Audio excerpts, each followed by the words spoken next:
모든 사람들은 저 사람이 서론본론 결론으로 얼마나 말을 잘하나 이거 생각하고 있지만 하나님은 그렇지 않아요. 하나님은 그동안 말 못했던 사람이 입을 벌리기 시작하면 너무 행복한 거야.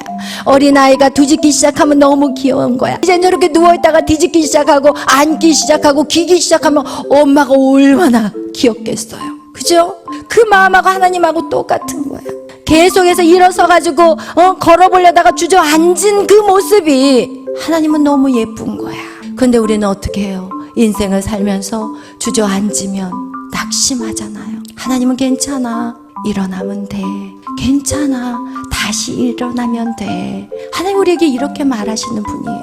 그러나 세상 사람들의 그 말 때문에 우리는 너무나도 오랜 동안 감옥에 갇혀서 살았다는 거예요. 절대로 그런 인생이 되지 않기를 예수의 이름으로 축원합니다. 오늘 우리가 시편의 말씀, 하나님이 나를 지으셨고 그리고 그 모태에 나를 만드셨다고 나와 있습니다. 그리고 하나님이 내 형질이 정말 이루기도 전에 주의 눈이 보셨고 나를 위하여 정한 날에 하루도 되기 전에 주의 책에 다 기록되었다고 성경 우리에게 말씀하고 있습니다.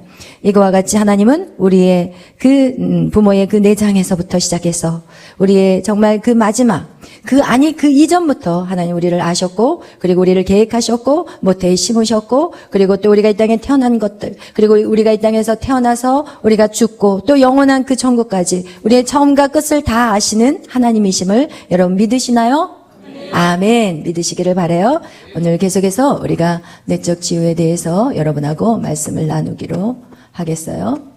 우리가 지난 시간에 쓴뿌리를 제거하는 작업을 했어요. 우리 마태복음 본문 말씀에서 우리 13장 말씀에서 우리 4가지의 밭에 대해서 말씀을 나누었고 그리고 첫 번째 밭, 두 번째 밭, 세 번째 밭, 네 번째 밭 저희가 두 번째 밭까지 나누었어요. 성경은 우리를 여기 4가지 밭에서 마음은 밭은 바로 인간의 마음을 나타낸다고 말씀을 하고 있고 그리고 또 씨는 바로 하나님의 말씀이라고 우리가 성경에서 읽은 것 같이 우리 한번 마태복음 13장 다 같이 펼쳐보시기를 바라요. 마태복음 13장 말씀 우리 다 펼쳐보겠어요. 우리 마태복음 13장에는 여러분 씨 뿌리는 비유가 나와 있지만 저는 이것을 4가지의 밭의 비유라고 여러분하고 말씀을 나누고 있어요. 밭은 무엇인가? 성경에서는 사람의 마음이 밭이라고 얘기했고 씨는 무엇인가? 바로 하나님의 말씀이라고 우리가 지난 시간에 상고했어요. 그 말씀이 우리 어디에 나와 있냐면은 우리 13장 우리 다 같이 19절을 읽어보겠어요. 아무나 천국 말씀을 듣고 깨닫지 못할 때는 악한 자가 와서 그 마음에 뿌려진 것을 빼앗나니 이는 곧 길가에 뿌려진 자요. 아멘. 여기서 아무나 천국 말씀을 듣고 깨닫지 못할 때는 누가 악한 자, 마귀가 와서 그 마음에 뿌려진 것, 그 밭에 뿌려진 것을 빼앗는다고 지금 여기에 표현한 것 같이 여러분 씨는 하나님의 말씀이요 그리고 밭은 우리의 마음이라는 거예요. 근데 우리에게는 이렇게 4가지의 밭이 있는데 우리가 첫 번째 다루었던 것은 길가 밭이었어요. 그리고 두 번째는 돌밭, 세 번째는 가시덤불, 가시떨기밭, 그 다음에 네 번째는 좋은 땅. 이것을 우리는 무엇이라고? 옥토라고 얘기합니다. 이와 같이 인간의 마음은 길가밭 그리고 이렇게 4가지의 밭이 있대요. 그런데 우리가 씨앗을 뿌릴 때 이 밭을 정리하지 않고 하나님의 말씀을 아무리 뿌려도 그 사람의 믿음은 성장할 수 있다 없다? 없다. 그래서 우리가 먼저 해야 될 것은 우리의 마음의 밭을 먼저 정리해야 되는 거예요. 그래서 여러분의 마음의 밭을 어떻게 알 수 있느냐? 여러분이 마음의 밭은 우리가 살아온 과거를 통해서 우리는 우리의 마음의 밭을 알 수가 있어요. 그래서 제가 여러분하고 상담을 할 때 항상 여러분에게 물어보는 것이 여러분이 자라온 그 과거의 삶을 반드시 물어보게 되는 거예요. 아버지는 어떤 분인가? 어머니는 어떤 분인가? 그리고 엄마와 아빠의 관계가 좋았느냐 나빴느냐 이거 반드시 물어봐야 돼요. 왜냐하면 이 자녀가 성장하는 과정에서 가장 치명적인 영향을 주는 게 부부 관계라는 거예요. 오늘날 많은 사람들은 자녀들을 잘 키우기 위해서 막 좋은 학원 보내고 좋은 학교 보내고 막 있는 돈 없는 돈 다 끌어다가 그냥 그렇게 공부하는데 그냥 막 옷 사입히고 뭐 그런 거는 뭐 당연히 하지만 여러분 그렇게 애를 써서 자녀를 키우고 있지만 정작 자녀에게 가장 큰 영향을 주는 것은 부부가 어떻게 사느냐. 좋은 학원 안 보내도 돼. 부부가 행복하게 살기만 해. 그 자녀들은 정말 건강하게 지혜롭게 살 수가 있어요. 여러분, 제가 이 내적 치유 사역을 감당하기 전에 저 역시도 문제가 많은 부모였어요. 저 역시도 하나님에 대해서 몰랐냐? 다 알았어요. 어떻게? 지식으로. 하나님과의 관계가 관계적으로 하나님을 안 게 아니라 뭐로 알았어요? 머리로 알았어요. 여러분, 하나님은 어떤 하나님이고 예수 그리스도는 우리를 위해서 십자가에 죽으시고 이 모든 거 너무나도 신학교까지 나왔으니 얼마나 잘 알겠어요. 마치 바리새인과 서기관들 같이 하나님에 대해서 정확하게 알았던 그들. 그러나 그들이 예수님을 만났을 때 예수님을 정말 따르는 자들이 되었을까요? 아니에요. 예수님을 오히려 십자가에 못 박아라, 죽여라, 죽여라.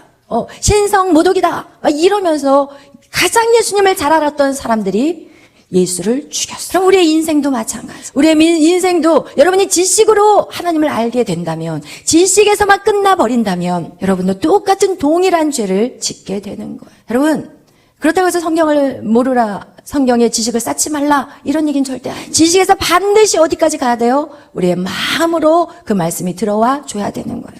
만약에 지식으로만 쌓여 있다면 똑같아요. 바리새인들과 같이 맨날 판단하고 정죄하는 거예요.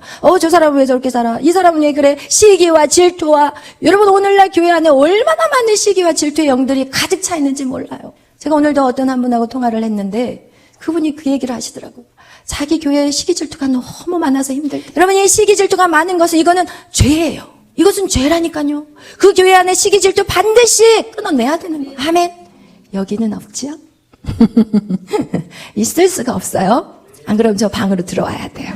1대1 면담을 해야 돼요. 우리 교회는 절대 시기 질투 없어요. 아멘. 신앙생활 하기도 힘든데, 밖에 나가서 사단하고 전쟁하기도 힘든데, 교회에 와가지고까지 우리가 싸우면 되겠냐고요. 교회 안에서는 우리가 영적인 것들을 키워나가야 되고, 다시 새 힘을 얻어야 되고, 주님의 말씀으로 다시 무장하는 곳이 교회인데, 교회 안에서 지지고 볶고 싸우고, 맨날 남의 판단하고 정죄하고, 편가르기 하고, 그럼 이거는 그냥 밖에서 이미 끝나버렸어. 전쟁할 필요도 없어. 내부에서 더 큰 전쟁이 일어나. 밖에 가서 어떻게 싸울 수 있겠어? 마찬가지예요. 가정이라는 것도 마찬가지. 여러분, 가정이라는 것은 밖에서 터지고 들어와도 가정 안에서는 행복해야 되는, 쉴 곳이 바로 가정이어야 되는데, 오히려 이 가정이 세상보다 더 무서워. 집에 문 열고 들어오기 싫은 청소년들 얼마나 많은지 몰라요.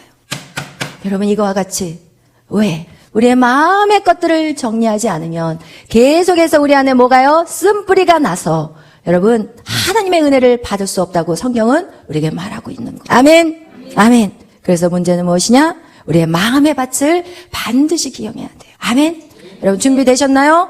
아멘. 여러분, 그래서 여러분에게 지금 길갓밭에 대해서, 돌밭에 대해서 어떻게 정리하는지 여러분에게 다 지금 2주차 걸쳐서 설명을 해드렸는데, 여러분, 한번 여러분이 그것에 따라서 한번 해보신 분들 한번 손 한번 들어보세요. 여기 하셨고, 안 하신 분들은 뭐예요? 안 하신 분 뭐냐고요, 지금. 이런 이 강의를 할 필요가 없는 거예요, 이게. 아무런 소용이 없는 거예요. 이거 지금 제가 돈 들여가면서 배웠던 걸 여러분한테 무료로, 그리고 저의 임상도 무료로 다 여러분한테 한다. 이건 다 여러분 걸로 싹 만들어버려야 돼요. 여러분, 앞으로는요, 더 많은 사람들이 지금 병원에 가 있고, 여러분이 해야 할 일들이 진짜 무궁무진해. 근데 반드시 말씀 전하기 전에 마음의 회복이 없다면 절대로 말씀은 무가 길갓밭에 그 말씀이 떨어졌을 때 누가 날라왔어요? 새들이 날라와가지고 쪼아 먹어버리고, 여러분, 돌밭에 말씀을 심었더니 돌 때문에 자라지를 못해요. 결국은 해가 쨍쨍한 날 어떻게 해요? 다 말라 삐뚤어져 버리고, 여러분, 가시떨기에 심어버리면 어떻게 돼요? 이 씨를 뿌렸지만 이 가시 때문에 기운이 막혀서 자라지를 못해요. 여러분, 이런 세상이 지금 오늘날의 세상이라니까요. 그래서 여러분이 반드시 이것을 목숨같이 사셔야 돼요. 여러분, 이 내적 치유 사역과 말씀 사역이 같이 들어가셔야 돼요. 아멘. 그렇다고 우리 교회가 내적 치유 사역만 합니까? 아니잖아요. 내적 치유 사역은 목요일만 하고, 그리고 나머지는 다 말씀이잖아요. 아멘. 그렇게 해서 이 옥토밭을 만들어서 여러분, 이 부드러운 옥토밭에서 마음껏 뿌리 내리고, 그리고 나서 마음껏 자라서 여러분이 이렇게 하나님이 기뻐하는 열매들을 주렁주렁 몇 배? 100배. 60배, 30배, 30배도 적은 게 아니에요, 여러분. 이런 열매들이 여러분의 인생 가운데 있어야 돼요. 아멘. 그래서 여러분, 정말 우리가 여러분 배운 것들을 반드시 여러분의 삶에서 적용하시기를 바라요. 신앙에 잘하는 것은, 신앙의 성장은 무엇이냐? 바로 인생 안에 말씀으로 적용하는 신간이고, 이것이 무엇이냐? 바로 순종이에요. 여러분의 믿음이 왜 안 자랐는지 아세요? 순종하지 않게. 여러분, 반드시 이 순종을 통해서 여러분, 이 지식적인 말씀이 순종하면서 여러분의 삶에 주님을 만나야 되는 거예요. 지식적인 그 말씀이 내 안에 들어왔을 때 내가 그것을 살아내면서 악한 마귀와 싸우면서 하나님을 만나게 되는 거예요. 여러분의 힘으로는 아무것도 할 수 없다는 것을 여러분이 깨달아야 되는 거예요. 말씀을 가지고 순종을 해봤는데 도저히 못하겠네? 이거를 깨달아야 돼. 이거를 못 깨달으면 우리는 계속 교만하게 살아가. 다 할 수 있을 것 같으나 막상 해보세요. 못해요. 어느 누구도 사랑할 수 없어요. 우리는 어느 누구도 사랑할 수 있는 존재가 아니에요. 아멘. 여러분, 그래서 우리는 그때서야 두 손을 들게 돼요. 하나님 도와주세요. 그러면서 내 안에 사랑이 들어오기 시작. 그게 바로 하나님이 내 마음으로 찾아오는 시작. 아멘. 할렐루야. 여러분, 그래서 우리 안에 이 순종을 통해서 우리는 무엇을 하는 시간이냐? 여러분을 힘들게 하는 시간이 아니라 하나님과의 뭐예요? 만남이. 하나님을 만날 때 어떻게 만나요? 순종할 때 만나요. 여러분의 그 힘든 시간들을 하나님의 말씀대로 순종할 때, 이야, 하나님은 이런 하나님이시구나. 이것을 경험하는 시간이 되는 거예요. 그거와 같이 여러분 안에 있는 길갓밭. 여러분, 길갓밭은 무엇이라고 했어요? 여러분 안에 딱딱하게 굳어버린 그 마음의 상태를 얘기하고 있어요. 왜? 이 너무나도 부정적인 말들을 너무 많이 잘하고 살아요. 우리는 너무나도 부정적인 말을 많이 들어요. 네가 할 수 있는 게 뭐야? 너는 해봤자 안 돼. 너는 정말 네 인생은 내가 잘 되면 손가락에다 장을 찢는다. 막 이런 식의 말들. 여러분, 우리는 눈을 감고 있으면 안 돼요. 눈을 딱 뜨고 저를 이렇게 눈과 눈이 마주쳐야 돼요. 성령은 어디로 들어가요? 눈으로 들어가요. 할렐루야. 눈을 좀 더 크게. 할렐루야. 그래서 영적으로 성장하잖아요. 그럼 눈 사이즈도 커져요. 저 그거 많이 경험해요, 제가. 이렇게 영적으로 이렇게 약해지면은 이 사단이 눈을 이렇게 침침하게 뜨게 만드는 것 같아요. 근데 영적으로 이렇게 사람이 성장하잖아요. 그러면요, 눈이 커지더라고요. 할렐루야. 어디 보겠어요? 눈이 누가 제일 크나? 정말 이거 확실해요. 그래서 여러분, 이렇게 우리의 부정적인 이 마음 안에 우리에게 그동안 들어왔던 그 모든 부정적인 말들 찾아내셨나요, 여러분? 그래요. 어떤 말들을 찾아냈어요, 우리 이기쁨 간사님? 헐랭이란 말이 무슨 뜻이에요? 77 맞다. 이게, 뭐, 어디가 더러운 게 없는. 워낙 또 깨끗하신 분들이야. 그렇군요. 맞아요. 그런 것들이 있어요. 또, 우리 이 예지, 눈을 싹 돌리기 때문에, 눈 마주친 거 얼른 돌려서 내가 시키는 거예요. 무슨 부정적인 말들이 있어요? 못생겼다는 말. 맞아요. 그 말들이 이상하게 같은 말이 반복이 돼요. 여러분이 끊지 않으면 커서도 그것 때문에 고통스러워. 우리 이혜지 간사님이 처음 우리 교회 왔을 때, 아니, 다 가리고 왔어. 가릴 수 있는 모든 걸 다 적용해서 또 그때 도와준 게 뭐냐? 코로나까지 겹쳐가지고 마스크를 딱 쓰고 머리는 앞머리 딱 내리고 이렇게 다 온몸을 아주 가릴 대로 가려가지고 내가 눈이 좀 열었으면 좋겠어. 이 머리카락 이렇게 해가지고 눈 좀 보고 싶어가지고 그 정도로 거울을 보기 싫었대잖아요. 그 어렸을 때 그걸 끊지 못하면 계속. 근데 이 교회에서 끊었기 때문에 머리를 묶었어. 머리 생전 안 묶었어요. 커튼을 쳤어, 이 머리로. 커튼을 얼마나 기묘하게 또 잘 치는지, 예술적으로 치니까 또 예뻐. 그렇게 쳐도. 할렐루야! 여러분, 우리 안에 끊지 못하는 죄들은 계속, 만약에 이거를 이혜지 간사가 안 끊었다면, 지금 역시도 그렇게 살고 있었을. 우리는 절대 예수를 믿는다고 해서 변화되는 게 아니라니까요. 우리가 변화하기 위해서는 반드시 작업을 해야 돼요. 아멘? 할렐루야? 더 물어볼까요? 그냥 갈까요? 여러분, 이거와 같이 우리 안에 있는 부정적인 말들을 반드시 찾아내고, 그건 뭐예요? 거짓말. 아멘? 거짓말이라는 것을 믿기 바라요. 그리고 무엇으로 집어넣으라고요? 말씀으로 집어넣으라는 거예요. 너는 못생겼어요? No! 성경 우리에게 말해요. 너희는 나의 세귤라라. 히브리 말로 세귤라는 뭐냐? 이 세상에 딱 하나밖에 없는 보석이에요. 하나님은 여러분을요, 이 세상에 누구하고 비교할 수 없는 딱 하나밖에 없는 그런 유니크한 존재래요. 여러분, 이런 말들이 여러분의 마음을 회복시키기 전에는 하나도 안 들려. 그런 말을 들으면 웃겨. 제가 나 놀리네. 이렇게 생각. 좋은 말도요, 여러분의 마음에 상처가 있으면 좋게 안 들린다니까요. 그냥 나 갖고 노네, 장난치네, 이렇게 생각해요. 그죠? 정확하다, 그래요.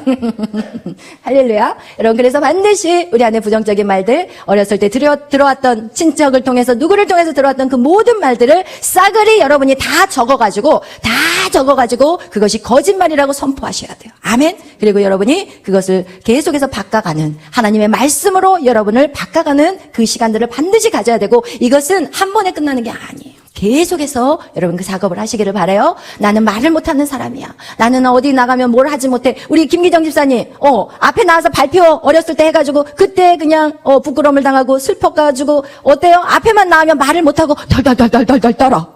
앞이 허해. 그런데 요번에는 어땠어요? 너무 잘했어. 할렐루야. 너무 잘하니까 말이 길어지긴 하더라고. 그냥 자기 혼자 그 시간을 다 쓰는지 알고 길어졌어. 그러나 전 너무 말이 길든지 무슨 말을 하든지 상관없어. 이 앞에 서서 여유 있게 서서 말을 했다는 게 중요하지. 그 내용도 중요하지 않아. 모든 사람들은 저 사람이 서론본론 결론으로 얼마나 말을 잘하나 이거 생각하고 있지만 하나님은 그렇지 않아. 하나님은 그동안 말 못했던 사람이 입을 벌리기 시작하면 너무 행복한 거야. 어린아이가 뒤집기 시작하면 너무 귀여운 거야. 우리 다윗이 이제 저렇게 누워있다가 뒤집기 시작하고 앉기 시작하고 기기 시작하면 엄마가 얼마나 귀엽겠어요. 그죠? 그 마음하고 하나님하고 똑같은 거야. 계속해서 일어서가지고 걸어보려다가 주저앉은 그 모습이 하나님은 너무 예쁜 거야. 근데 우리는 어떻게 해요? 인생을 살면서 주저앉으면 낙심하잖아. 하나님은 괜찮아.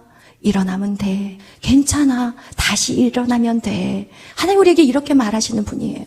그러나 세상 사람들의 그 말 때문에 우리는 너무나도 오랜 동안 감옥에 갇혀서 살았다는 거. 절대로 그런 인생이 되지 않기를 예수의 이름으로 축원합니다.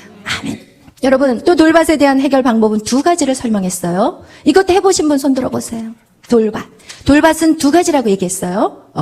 이제 눈을 딱 밑으로 깔고 있어요. 그 얘기는 안 해봤다는 얘기야. 이렇게 눈으로 쫙 밑을 깔면. 여러분, 돌밭에 대해서 두 가지의 해결 방법이 있다고 얘기했어요. 돌밭은 무엇이냐? 우리가 성장하면서 가장 큰 영향력이 부부의 관계라고 얘기했죠. 부부의 다툼. 부부가 너무 많이 싸운다든지 이것은 자녀들에겐 돌밭이 돼요. 그래서 이런 자녀들은 결혼하기 싫어. 그리고요, 또 남자가, 아버지가 너무 폭행적이다. 그러면 이제는, 남자에 대한 두려움이 있어요. 이미 결혼 전부터 남자에 대한 두려움이 있고, 그리고 또, 저런 남자 안 만나야지. 우리 아빠 같은 남자 안 만나야지. 그랬는데 결혼했는데, 이야, 더 센 놈을 만났네. 이거 이제 빼도 박도 못하는데 큰일 났네. 이러면서 결국은 이혼하게 돼요. 여러분, 누가 결혼 전에 남자가 폭행을 하겠어요? 결혼 전에 너무 선비같이 너무 그냥 하늘의 별까지 따다줄 것 같아. 그러나 결혼과 동시에 무슨 저주가 흐른다고요? 선악과의 저주. 그래서 결혼 전에 다 해결해야 되는 거예요. 그래서 여러분 청년들에게 제가 말하는 게 결혼 전에 혼수를 장만할 게 아니라 여러분의 마음의 쓴뿌리들을 다 뽑아버리면 싸울 게 없어. 김이 다 빠져버려. 김이 빠져서 이게 풍선도 막 팽창이 되어서 빵 터지는 거지 이미 김을 다 빼버렸어. 쓴뿌리를. 그렇기 때문에 화가 안 나. 그냥 서로의 생각의 차이라는 것들을 처음에는 말다툼을 할 수가 있지만 이 안에서 뭐가 안 올라와요? 용광로가 안 올라와요. 여러분 그래서 이 돌밭을 반드시 여러분이 정리를 해야 하는데 여기에는 여러 가지의 원인들이 있어요. 집이 부도가 나서 망했다든지 아주 성폭행을 당했다. 이것도 굉장히 위험한 거예요. 이 성폭행을 당한 사람들, 이 사람들도 하나님 안에서 이것이 회복이 되지 않으면 여러분 이것 때문에 자기 자식을 쥐잡듯이 잡아버리더라고요. 여러분 이거와 같이 이런 것들 또 부모의 이혼 문제 하여튼 부모가 일찍 돌아가셨다든지 이런 돌밭들이 우리 안에 인생을 살아오면서 친구의 배신이라든지 자기 애인을 누가 그냥 뺏어가서 결혼을 해버린다든지 막 여러 가지 이런 실제적인 사건을 얘기하는 거예요. 돌밭은. 여러분 이런 사건들이 여러분 안에 있다면 이것을 반드시 지혜로운 사람은 어떻게 해야 돼요? 씨를 뿌리기 전에 돌을 다 캐서 뽑아서 밖으로 싹 버려야 돼요. 저희가 일산에서 얼마나 고생했어요. 전 돌밭 돌밭 할렐루야. 기다리세요. 이제 봄이 왔어요. 몸 좀 푸셔야 돼요. 우리가. 그런데 저는 이 육체의 노동은 정말 좋아해요. 왜냐하면 육체의 이 노동이 정신을 맑게 하더라고요. 여러분 정신을 맑게 하기 위해서 이제 그 봄이 왔으니까 우리 또 몸 운동을 하셔야 돼요. 여러분 이렇게 이 돌밭에 두 가지 방법이 있다고 그랬어요. 첫 번째는 사람으로부터 받은 상처와 두 번째는 사건이에요. 어떤 환경에서부터 오는 사람으로 온 게 아니라 무슨 사고를 통해서 오는 두 가지가 있다고 제가 말씀을 드렸고 이거에 대해서 자세하게 알고 싶은 분은 유튜브에 들어가셔서 목요일 날 그거를 다시 보시면 돼요. 왜냐하면 또 이걸 하다 보면 이제 여기를 또 못하게 되니까. 그래서 이거 반드시 두 가지예요. 왜냐면 제가 지방에서 아주 이렇게 먼 지역에서 차를 타고 저를 만나려고 오신 분이 있어요. 제가 내적 치유 강의한 거를 저희 딸 메리 전도사가 자기 유튜브에 이제 올렸어요. 1, 2, 3, 4강을 올렸는데 그거를요 100번을 보셨어요. 그러니까 제가 안 만나줄 수가 없어요. 그래서 제가 그분을 이제 만나드렸고, 그리고 나서 본인이 이거를 이제 어떻게 해야 되는지를 이거를 해결을 받고 싶다는 거예요. 왜냐면 그 오랜 동안 모태 신앙으로 자기가 신앙생활을 하고 왔는데 맨날 업앤다운이 너무 심한 거야. 롤러코스터를 타는 거야. 막 좋았다가 나빴다가 그러니까 막 기분이 좋았다 완전 우울함으로 떨어져 버렸다. 막 이게 막 이러니까 신앙생활 하는데 회의가 느껴지는 거예요. 여러분 신앙생활해요? 이러면요 회의가 느껴져요. 저도 그랬거든요. 어떨 때는 막 믿음이 있는 것 같은데 어떤 데는 막 사람들 보기가 싫어서 숨어 있고 싶어. 성도들을 피해 다녀 막 이렇게. 여러분 왜? 이것을 그 사람을 해결이 안 돼 있는 거였어요. 그래서 제가 이거에 대해서 이제 설명을 해드렸는데 이거 말고 다른 이거를 또 궁금해서 오셨더라고요. 이거 사람 때문에 아닌 이 어떤 사고였던 일은 어떻게 해야 되냐고 물어보러 오신 거예요. 이것 때문에 또 오셨어요. 그 멀리에서. 그래서 제가 이 사고가 어떤 환경에서 일어난 사고들을 이거는 사람을 용서하고 그리고 뭐 내 죄를 회개할 그런 내용이 절대 아니었잖아요. 그래서 여러분 이 사고가 있었을 때 그 트라우마를 어떻게 해결해야 되는지는 지난 시간에 다 여러분하고 나누었으니까 그건 유튜브를 보시고 오늘은 무엇이냐? 바로 가시떨기밭을 정리하는 거예요. 여러분, 우리 가시떨기밭 우리 한번 읽어보겠어요. 우리 22절 13장 22절 말씀 읽겠습니다. 가시떨기에 뿌려졌다는 것은 말씀을 들으나 세상의 염려와 재물의 유혹에 말씀이 막혀 결실하지 못하는 자요. 아멘. 여러분 이렇게 가시떨기를 보니까 이게 바로 뭐라고 얘기하느냐? 세상의 염려래요. 가시떨기 밭에서 왜 못 자라냐면 이것은 세상의 염려 때문이래요. 그리고 재물의 뭐라고요? 유혹 때문이래요. 세상의 염려와 재물의 유혹. 이것이 지금 가시떨기라는 보겠어요. 세상의 염려 그리고 재물의 유혹. 가시떨기 밭은 지금 뭐 때문에 자라지 못하느냐? 이 가시떨기라는 것은 무엇이냐? 세상의 염려 그리고 재물의 유혹. 여러분 우리가 왜 여러분 세상에 염려를 하십니까? 여러분이 왜 세상에 대한 염려가 있습니까? 누구의 말을 들을 때 염려가 와요? 사람들의 말을 들으면 염려.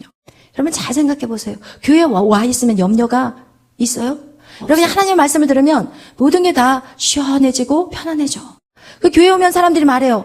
교회 오면 이렇게 참 마음이 편안해요. 이유가 있는 하나님의 말씀은 여러분에게 평안을 줘요. 여러분에게 안전함을 주세요. 여러분에게 그렇게 하나님의 말씀은 여러분에게 위로가 돼요. 그러나 세상의 말은요. 우리를 두렵게 해요. 너 오늘 또 교회 갔어? 야, 너 정신 있어 없어? 지금 세상 사람들이 저렇게 열심히 일하고 지금 자기 스펙을 쌓는데 너는 지금 정신이 있는 거야 없는 거야? 그런 말을 딱 듣는 순간 어때요? 염려가 확. 아이들도 마찬가지예요. 부모들이 자녀를 양육할 때 교회 딱 들어오면은 말씀으로 키워야 합니다. 하나님의 말씀으로 그들이 하나님의 말씀대로 지켜 행할 때 세상의 모든 민족의 가장 뛰어난 자로 하나님이 세우셨습니다라는 신명기의 말씀을 막 전하면 맞아 하나님 말씀대로 살아야 돼. 하나님의 말씀대로 우리 자녀들을 키워야지. 그러다가 이제 교회 문 밖을 딱 나가서 이제 월요일 학교 보내고 모여서 친구 엄마들끼리 커피숍에 모였어요. 그리고 나서 야 말이야 어떤 학원을 보내야 된대. 그 학원을 보내야만이 그 대학에 들어갈 수 있고 그 대학을 들어가야만이 여기 대그룹에 들어갈 수 있고 그래야지 자녀들이 좀 안정권에 들어가서 생활을 할 수가 있대. 이 말 한번 딱 들어봐요. 그러면 하나님의 말씀은 온데간데 없어.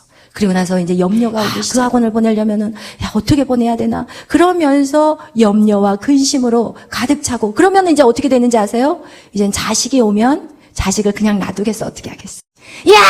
빨리 들어와서 공부해! 진짜 막 이러면서 엄마 좀 쉬게요. 뭘 쉬기는? 다른 애들 나는데 너는 다른 애들도 봐라. 지금 학원 다니고 아침부터 밤까지. 요즘 아침부터 밤까지 학원 다녀요 안 다녀요?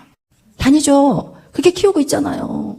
아침부터 밤까지 다니는데 너는 그 놀면 되겠냐고 이러면서 자식들이 오면은 막 쪼아대기 시작해요. 여러분 결국은 우리가 이 세상의 염려라는 것이 세상의 말이 여러분을 지배하고 있다는 거예요.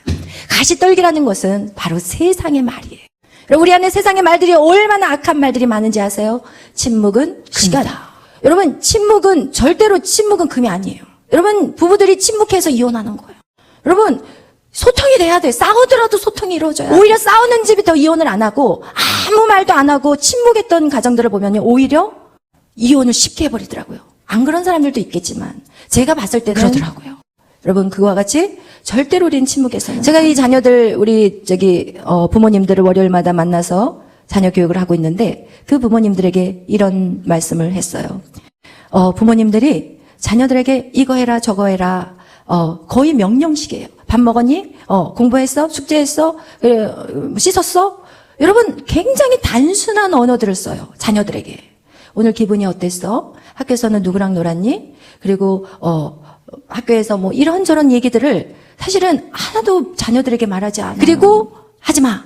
친구들하고 놀러 갈 거야. 하지마. 가지마. 위험해. 아니 가지마. 안 돼. 이 얘기를 하지. 왜 친구들하고 노는 게 위험한지에 대한 얘기들을 안 해요. 그러니까 굉장히 부모들은 자녀들이 다 안다고 생각을 해. 근데 사실 자녀들은 아무것도 몰라요. 저 같은 경우는 그래도 되게 자녀들하고 대화를 많이 했거든요. 에스더나 메리에게 자녀들에게 얘기를 많이 해요. 왜 친구들을 따라 돌아다니지 말아야 되는지, 그게 왜 위험하는지, 오늘날 세상이 어떻게 돌아가는지 다 얘기를 한다니까요. 친구들 만나가지고 SNS에서 잘못 만난 사람들로 인해서 어떻게 돼요? 요즘은 이상한 남자, 이상한 여자들이 그렇게 해서 감옥에 지금 2명 들어간 걸 제가 안다니까. 제가 아는 가까운 지인은 아니지만 제가 아는 아이 2명이 지금 감옥에 들어가 있어요. 남자아이인데 왜? 여자랑 SNS로 만났는데 여자가 자기 몸의 부위를 막 사진을 찍어서 올린 거예요. 그러니까 이 남자아이가 모태신앙이고 자기는 신학교를 가려고 했던 그런데 아이예요. 여러분 아이들이 얼마나 유혹에 쉽게 빠지는지 여러분 정신 바짝 차려야 돼요. 여러분의 자식들은. 근데 여자아이가 자기 부위를 점점 보여주는데 점점 심각하게 막 보여주니까 이 남자애가 더 깊은 곳을 좀 보여달라고 이 문자를 넣은 거예요. 그러자 이 여자아이가 돌변해가지고 너 이렇게 한 거 내가 경찰에다 신고하면 너는 그러니까 나한테 1,000만 원을 줘. 그런 거예요. 근데 걔가 돈이 어디 있어요? 그 집은 돈이 있는 집안이 아니에요. 결국 어떻게 했어요? 재판에 갔고 그리고 지금 2년 형을 여러분 이거와 같이 우리가 자녀들이 몰라요. 어떻게 알겠어요 걔네들이. SNS에서 얼굴 올려놓으면 그 사람인 자기 얼굴인지 남의 얼굴 갖다가 올렸는지 어떻게 하냐고요. 그러고 나서 만나자고 하고 그러고 나서 자기 부모보다 더 위로를 해줘. 어머 얼마나 슬프니? 너 얼마나 그런 부모 밑에서 너 너무 고생이 많구나. 막 이러면서 온갖 아량을 다 떤 다음에 어떻게 하느냐? 그럼 어떤 자매는요 만났는데 같이 그냥 음료수를 마셨는데 그 음료수 안에다 수면제를 떴는데 자기 혼자 덩그러니 그 안에서 그런 상황인 거예요. 여러분 이런 일들이 오늘날 벌어지고 있다니까요. 근데 우리 부모는 그런데 관심이 없어. 그냥 학교 잘 갔다 오고 점수 잘 나오면 부모들이 자녀하고 대화가 안 돼. 오직 공부밖에 없어. 하나부터 10까지 다 가르쳐야 돼요. 어렸을 때부터. 저 어렸을 때부터 저희 딸에게 또 얘기했어요. 메리한테. 메리야 어렸을 때 만나는 사람은 크면은 안 좋아지더라. 초등학교 때 좋아했던 사람이 중학교 때 보니까 별로더라. 중학교 때, 고등학교 돼서, 그 초등학교 때만, 좋아한다고, 좀 나도 마음이 조금, 이렇게, 가슴이 뛰고 그랬었는데, 고등학교 때 딱 보니까, 별로더라. 진짜, 그때 나를 쫓아왔을 때 내가 싫다고 하길 정말 잘한 것 같아. 막 이런 얘기들을 해준다니까요. 여러분, 이렇게 해서 아이들이 연애라는 게 뭔지를 알고, 누구를 만나야 되는지를 알아야 되는 거예요. 그러나 그런 대화들은 하나도 없어. 싹 없어. 세상의 가치 기준으로만. 공부 잘하고 있어? 너 숙제 다 끝났어? 이것밖에 말할 게 없어. 이것밖에. 어떻게 된 게. 옷 매음씨라든지 옷을 어떻게 입어야 돈을 되는지. 어떻게 관리해야 되는지 이게 다 어렸을 때 부모가 다 가르쳐야 되는 거예요. 다. 그러나 제가 죄송하지만 저희 교회에 온 청년들을 보면 없어요. 대화가 없어요. 솔직히 말하면 하나부터 10까지 다 가르쳐야 돼. 그러니 목사님을 좋아하기 싫어하지. 잔소리나 하는 목사님밖에 안 되는 거지. 그러나 저는 안타까워서 하는 얘기들이지. 여러분 그것이 사랑의 언어로 들리시기를 예수의 이름으로 축원합니다. 아멘. 우리는 자녀하고도 끊임없이 조잘거려야 돼요. 그러나 우리가 왜 그렇게 못하느냐. 이 세상의 염려 때문에 정말 중요한 시간에 자식들에게 해야 될 말들을 못하는 거예요. 정말 세상의 염려 때문에 거기에 마음이 빼앗겨버리면 근심이 와요. 그러면 어때요? 낙심이 되고 절망이 돼서 아무것도 하기 싫어요. 그냥 귀찮은 거야. 자녀들이 있는데도 귀찮은 거야. 자녀들이 잘못된 길을 가면 그 아이랑 전쟁을 해서라도 제자리로 돌려놔야 되는 게 부모인데 그냥 시끄러우니까 건드려봤자 나만 피곤하니까 그래 네 인생 네가 알아서 살아라. 이렇게 돼버린다면 절대 안 돼. 머리를 싹 메고라도 그 자녀를 바른 길로 인도해야 되는 게 사명이라는 거예요. 할렐루야. 그러나 우리는 하나님의 말씀으로 자녀를 양육해야지. 인간의 욕심과 자기의 삶의 경험으로 절대로 해서는 세상의 염려 이것이 여러분 우리 안에 들어오게 되면 그것이 가시떨기가 되는 거예요. 여러분 재물의 유혹, 여러분 얼마나 돈이 힘입니까? 그러면 아멘 하는 사람들이 얼마나 많아요. 오늘 그분하고도 통화할 때 자기는 돈을 너무 좋아한대요. 돈을 싫어하는 사람은 그거 싫어한다는 건 거짓말이겠죠. 그러나 돈을 사랑하는 것은 일만 악의 뿌리라고 성경은 말해요. 돈은요 좋아할 대상이 아니라 필요한 거예요. 그냥 인생을 사는데 필요한 거예요. 그러나 그 돈을 좋아하는 것은 하나님 외에 다른 것을 섬기는 죄라는 거예요. 그러나 오늘 그 같이 통화를 했던 분은 신앙생활 한 지가 얼마 안 됐더라고요. 그래서 당연히 그렇게 생각할 수 있다고 생각은 했어요. 그러나 그분이 이제 말씀 안에 서게 된다면 하나님을 더 사랑하는 자가 될 것이라고 저는 확실히 믿어요. 아멘. 여러분 이거와 같이 우리 안에 세상의 염려와 재물의 유혹, 이 재물의 유혹으로 인해서 우리가 어떻게 되느냐? 우리는 여러분 가시떨기와 같은 밭에 살게 되는 거예요. 이 가시떨기의 밭은 어떻게 되느냐? 이 모든 세상의 염려 때문에 하나님의 말씀이 자랄 수가 없어요. 하나님의 말씀은요 불가능을 가능케 하는 거. 그런데 세상은 이렇게 말해요. 돈이 없으면 아무것도 못해. 너가 부모를 만나서 빽이 없어서 안 돼. 너가 그런 외모 가지고 무슨 성공을 하겠어. 그런 얼굴 가지고는 어디 취직도 못해. 여러분 이런 것 때문에 얼굴을 고치고 또 고치고 또 고치고 그러고 나서 이제 나중에 주저앉기 시작해. 그럼 그 인생을 어떻게 할 거냐고요. 너무 뚱뚱해서 안 돼. 손가락을 집어넣어가지고 계속 토해요. 토하고 나중에 걸식증에 걸려서 완전 삐짝 말라가지고 바람이 불면 막 쓰러질 것 같아. 여러분 그런 사람 혹시 봤어요? 길 가다가 와 무서워요. 여러분 이렇게 이 세상의 가치관은 우리를 망가뜨려 간다는 거예요. 그것이 바로 무엇이에요? 세상적인 가치관이에요. 여러분 예수를 믿고 있는데 여러분 안에 얼마나 많은 세상적인 가치관이 있는지 여러분 반드시 찾아내야 돼요. 아멘. 그 모든 세상적인 가치관이 여러분을 망하게 만드는 거예요. 여러분 안에 이제는 세상적인 가치 기준을 뽑아내셔야 돼요. 아멘. 할렐루야. 그래서 이것들을 찾아내고 여러분이 하나님보다 더 재물을 사랑한 것들이 있다면 이제는 그 재물을 어떻게 배설물로 여기는 훈련을 해야 돼요. 여러분 그래서 이런 것들이 해결되지 않으면 여러분의 마음의 밭을 해결하는 것을 반드시 여러분이 하셔야 되는 거. 그래야만이 여러분이 어떻게 해야 돼요? 제대로 하나님의 말씀은요 누구에게든지 적용이 똑같이 돼요. 능력이 있기 때문에. 여러분 씨도 좋은 씨를 뿌려야 돼. 그죠? 그래서 우리는 항상 종자 씨는 제일 최고로 좋은 씨앗을 남기거든요. 근데 그 씨앗은 하나님의 씨앗은 이거는 완전한 거예요. 누구 밭에 들어갔느냐에 따라서 달라져. 할렐루야. 여러분의 옥토밭을 만들기를 바라요. 그 옥토밭에 성령의 그 물을 부어주면 그것이 놀랍게 자라게 될 것이고 그리고 그렇게 돼서 60배, 100배, 30배 막 그렇게 놀라운 역사들이 여러분의 인생 가운데 나타날 것입니다. 아멘. 여러분 그래서 오늘은 이렇게 우리 안에 있는 쓴뿌리를 제거하는 거에 대해서 세 가지에 대해서 여러분에게 말씀을 드렸는데 여러분 이것을 꼭 적용을 하셔야 돼요. 여러분이 기도하셨을 때 제가 항상 말씀을 드리지만 여러분의 감정에 솔직하셔야 돼요. 여러분의 감정 화가 난다? 왜 나지? 내가 왜 이런 상황에 항상 보면은 화가 나는 거는 똑같은 상황에서 화가 나요. 그럼 왜 화가 났는지 성령에게 물어보세요. 성령님, 내가 왜 이 상황에서는 이렇게 화가 나는데 이 화가 그냥 다른 사람들은 이걸 그냥 넘어갈 수 있는데 나는 이걸 도저히 그냥 못 넘어가. 그럼 그거를 가지고 성령님 앞에 물어봐야 돼요. 성령님, 내가 왜 이것 때문에 화가 나는지 하나님 분명히 성경에 요한복음에 성령께서는 나에게 생각나게 해주시고 가르쳐 주신다고 하셨는데 왜 이렇게 화가 나는지 가르쳐 주세요. 그러면 여러분 그게 바로 생각날 수도 있지만 저 같은 경우는 깊이 있는 것은 3일 걸렸어요. 여러분 이게 다 달라요. 그래서 여러분의 것들을 성령께서 가르쳐 주실 때 뭔가가 딱 떠오르는 생각이 있거나 어떤 환상이 딱 보일 때도 있어요. 사진같이 뭔가 딱 이렇게 딱 들어올 때가 있어요. 그럴 때 여러분이 잘 이해가 안 된다. 그러면 또 성령에게 물어보는 거예요. 성령님 이 그림은 대체 뭔가요? 지금 이 상황을 저에게 설명해 주세요. 그러잖아요. 그럼 설명을 쫙 해줘. 그냥 느껴져요. 말로 하는 게 아니라 딱 느껴져. 아, 이래서 그랬구나. 그래서 제가 한 가지만 여러분 예로 저의 삶에서 있었던 일을 여러분에게 말씀해 드릴게요. 저는 저희 남편하고 결혼해가지고 참 많이 싸웠어요. 그 싸운 것의 그 뿌리가 뭐였냐? 저희 목사님은 생전 의논을 안 해요.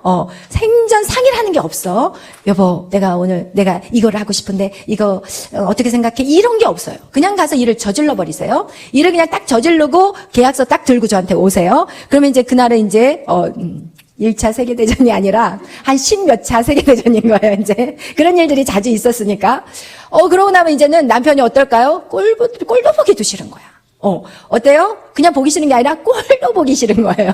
그러니까 이제 이런 일들이 반복이 되면서 제가 이제 내적 치유를 이제 그때 이제 수업을 듣고 그리고 이제 제 나름대로 이제 제 안에 있는 것들을 막 걷어내는 시간이었기 때문에 제가 그걸 놓고 하나님 앞에 기도했어요. 하나님, 제가 남편하고의 이런 관계들을 다시 용서하고 다시 회개하고 다시 주의 음성을 듣고 이렇게 해서 제 안에 있는 것들 지금 씻어내고 있는데 남편을 안 보면 괜찮은데 매일 봐야 되는 거예요. 그냥 매일마다 이게 화를 내고 나면 또 죄를 진 거잖아요. 그러니까 이것 때문에 하나님, 대체 우리 남편, 목사님은 왜 나에게 상의 없이 자꾸 일을 벌리냐. 난 이게 너무나도 속상하다. 그러면서 이제 기도를 했더니 하나님이 사실은 그 이전에 제가 무슨 치유를 먼저 받았냐면 저희 남편으로 인해서 저희 목사님 때문에 너무 이제 힘들었던 거, 제 안에 용광로 같이 막 화가 올라왔던 그 이유가 저희 남편이 이제 저에게 상의를 안 했다는 거. 그래서 그게 서로 생각이 다른데 우리는 누구를 만나도 똑같은 생각으로 어떤 일치된 의견을 가지고 어떤 일을 할 수 있는 건 절대 아니거든요. 다 서로 생각이 달라요. 그런데 그 다르다는 것이 틀린 것이 아닌데 우리는 어떻게 하느냐, 주로 그 틀린 거를 어떻게 해서든지 바꿔버리려고 하거든요. 그런데 바꿀 수 없더라고요. 살아보니까. 그러면서 한 분이 저한테 이런 얘기를 하셨어요. 아니, 다를 수가 있는데 왜 그것이 그렇게 화가 나냐요. 그래서 제가 그걸 놓고 기도를 했더니 딱 누가 떠올랐냐면 저희 육신의 아버지, 제 육신의 아버지가 차별을 했던 거가 딱 떠오르더라고요. 저를 언니와 저를 차별했던 거가 제 안에는 굉장히 상처였던 거예요. 그래서 그게 딱 떠오르면서 내 안에 뭐가 낮은 자존감, 내 안에 낮은 자존감 때문에 그것이 남편이 저에게 상의 없이 하는 그 모든 것에 나의 존재감이 상실이 돼버리는 거야. 그러니까 남편이 저에게 와가지고 이렇게 상의를 했다면 나는 살아있구나, 내가 이 남편의 아내가 맞구나, 이런 존재감을 거기서 찾았던 거. 내 낮은 자존감이 이 존재감을 거기서 찾으려고 했던 거였어요. 그래서 제가 저희 아버지 이미 돌아가셨는데 그 아버지를 제가 빈 의자에다 앉혀서 그 아버지에 대한 하고 싶은 얘기를 다 했어요. 아버지, 왜 내가 딸로 태어나고 싶었나요? 막 이러면서 아버지한테 하고 싶은 말 다 속 시원하게 내 안에 있는 분노를 다 토해내면서, 그리고 막 하는 얘기를 다 하고 나서 내가 예수님의 이름으로 아버지를 용서합니다. 그리고 두 번째 회개하는 작업, 내가 하나님, 아버지가 청소년 때 아버지가 죽었으면 좋겠다라는 생각 회개합니다. 이러면서 제가 아버지 때문에 내 안에 죄를 지었던 걸 다 회개하고, 그리고 나서 하나님 앞에 물어봤어요. 하나님도 저에게 제가 하나님 앞에 둘째입니까? 하나님도 제가 딸로 나온 거에 대해서 하나님도 저를 기쁘게 반응하지 않았습니까? 라고 제가 하나님 앞에 이제 묻는 시간을 가졌는데, 그때 하나님이 저에게 어떤 마음을 주셨냐면, 내가 너가 태어났을 때, 니네 아빠는 딸이라고 등을 돌리고 나갔을 때 나는 너를 품에 안고 흔들었단다. 너무 좋아서. 이 마음이 제 안에 확 들어오면서 제 안에 어때요? 이 마음 안에 있는 이 분노, 이 낮은 자존감, 어떻게 보면 이 존재감을 찾으려 했던 그 마음이 싸그리 녹아버리더라고요. 그리고 나서 저희 남편하고 이렇게 저희 목사님하고 무슨 대화, 의견의 차이가 있으면 그냥 옛날 같았으면 막 용광로가 올라왔을 텐데 그러지가 않더라고요. 그냥 입으로만 왜 그렇게 했어요? 이렇게만 하지. 그전에는 그런 상황이 오잖아요. 사내 이연도장에 찍어! 막 이러면서 제가 그랬던 사람이었거든요. 그런데 그 작업을 딱 하고 나니까 마음은 불이 안 올라오고 입으로만 막 잔소리만 하고 그러고 그냥 가볍게 끝났어요. 근데 이제 어쨌든 그런 일들이 계속 반복이 되니까 제가 하나님 앞에, 하나님 조금 힘들어요. 자꾸 반복이 되니까. 그러면서 기도를 딱 했는데 하나님이 딱 누구를 딱 떠오르게 하냐, 우리 둘째 시숙님이 딱 우리 목사님네는 어떻게 하냐, 큰아들, 그 다음에 둘째 아들, 그 다음에 우리 목사님이 셋째예요. 그 다음에 넷째 아들, 그 다음에 밑에 있는 딸, 이렇게 해서 4남 1녀예요. 그런데 이 둘째 아들의 우리 둘째 시숙님이 기도를 막 하는데, 하나님 너무 힘들어요, 좀 가르쳐 주세요 하는데 우리 둘째 시숙님이 탁 나오는 거예요. 그래서 하나님 왜 둘째 시숙님입니까 하고 또 물어봤어요. 그랬더니 하나님이 딱 저희 양준원 목사님이 딱 이렇게 서 있는데 부모님들이 이렇게 서 계셔요. 근데 부모님이 이 둘째 시숙님을 쳐다보고 있고 우리 목사님은 우리 부모님 자신의 부모님을 쳐다보는 이것을 딱 저에게 느껴지게 해주시더라고요. 그러면서 해석이 쫙 돼버리는 거예요. 우리 둘째 시숙님이 어렸을 때 그러니까 부모님들이 어떻게 엄마 아빠가 오직 이 아들 하나 고치려고 정신이 하나도 없었던. 그리고 또 가정도 우리 아버님 시아버님이 또 이렇게 해가지고 보증을 서가지고 그냥 가산을 탕진해버렸기 때문에 집이 찢어지게 가난한 상태에서 이 목사님이, 양준호 목사님이 한 번도 부모에게 욕을 해본 적이 없어. 뭐를 가서 상의를 해본 적이 없어. 목사님이 한 번도 부모하고 따뜻하게 앉아서 대화를 해본 적이 없어. 저희 집은 그러지 않았거든요. 항상 무슨 일이 있으면 가족 안에서 대화하고, 저 나름대로 상처를 받았다고 하지만, 어른들이 봤을 땐 이건 상처도 아니에요. 솔직히 말하면. 그래, 우리 부모가 생각할 때는 자녀들은 이거는 상처도 아니라고 생각하지만, 그 자녀는 상처를 어쨌든 받은 거잖아요. 그래서 우리 목사님에 대해서 하나님이 이해를 시켜버려요. 한 번도. 그리고 중학교 때는, 중학교를 나왔는데 고등학교를 들어가야 되는데 돈이 없으니까 공장에 들어가라고 하니까. 저희 목사님이 나는 공장을 싫다. 공부를 하겠다. 그러면서 밤에는 공부하고 낮에는 일하고 이렇게 해서 공부를 신학교까지 마치고 그렇게까지 힘겹게 자기의 인생을 자기 혼자 다 개척하면서 지금까지 걸어온 인생을 살았던 거예요. 그러니 대화가 되겠냐고요. 앉아서 대화하자 그러면 멋쩍어. 대화 좀 하자 그러면은 막 어떻게 할지를 몰라요. 대화를 하자 그러면. 여러분 아시잖아요. 우리 목사님. 그러니까 오해도 많아. 대화를 안 하니까. 대화를 안 하면 오해하게 돼 있거든요, 사람. 이거를 딱 하나님이 보여주시고 나니까 어때요? 남편에 대해서 화가 날까요? 안 날까요? 이해가 되는 거예요. 힘은 들지요. 그런 상황을 만나면 힘은 들지만 이제는 이것이 점점 이제 시간이 지나면 어떻게 되나요? 하나님이 모든 것들을 사람이 어떤 일을 계획할지라도 그 길을 인도하시는 목사님 어떤 일을 딱 할 때도 이제는 미리 알면은 서로 상의를 해가지고 다시 그거를 이제 스탑을 시키거나 이렇게는 하지만 이미 벌어진 일들이 이미 벌어져 버리면 하나님 무슨 계획이 있나 보다. 그리고 또 만약에 그것이 안 되더라도 우리가 꼭 잘 돼서 성공할 때 더 많은 것을 배우는 게 아니라 실패를 할 때 더 많은 걸 배우거든요, 사실은. 그래서 실패는 성공의 뭐라 그래요? 그래서 예수 안에서 우리의 실패는 실패가 길까요, 아닐까요? 아니에요. 근데 여러분은 왜 실패를 두려워하나요? 여러분 정말 예수 안에서는 실패를 두려워하지 않아요. 여러분이 연약한 것들을 보여지는 것을 부끄러워하지 않기를 바라요. 예수 안에서는 안전한 거예요. 할렐루야, 아멘. 그래서 여러분 제가 이렇게 내적 치유를 통해서 제 인생 안에 마음의 진정한 평안을 찾게 되었다는 거예요. 여러분은 그렇게 할 수 있어요. 아멘. 여러분은 그렇게 할 수 있도록 또 제가 여러분을 도와줄 수 있어요. 아멘. 그래서 여러분 자신들을 여러분은 계속해서 발견해 가야 돼요. 나의 이 길가밭은 나의 이 돌밭은 내가 뽑아내야 될 돌밭. 지금도 제가 제 안에 있는 돌들을 뽑아내고 있어요. 그것이 크든 작든 우리 안에 있는 것들 언제까지? 주님 만나는 그날까지. 여러분 내 안에 가시떨기밭. 우리가 깨닫지 못하는 세상의 가치 기준이 우리 안에 있다는 거. 그래서 이걸 계속해서 뽑아내야 돼요. 그래서 어떻게 해야 돼요? 하나님의 말씀이 여러분의 가치가 돼요. 아멘. 하나님 말씀을 모르면 어떻게 가치를 세울 수가 있겠어요. 그래서 우리는 매일 밤 만나서 예배를 드리는 거예요. 매일 밤 하나님의 말씀을 배워야 하는 거예요. 그래야만이 하나님이 원하는 삶이 무엇인지 여러분의 머리에 새기고 마음에 새기고 그리고 그 말씀대로 살아내는 거예요.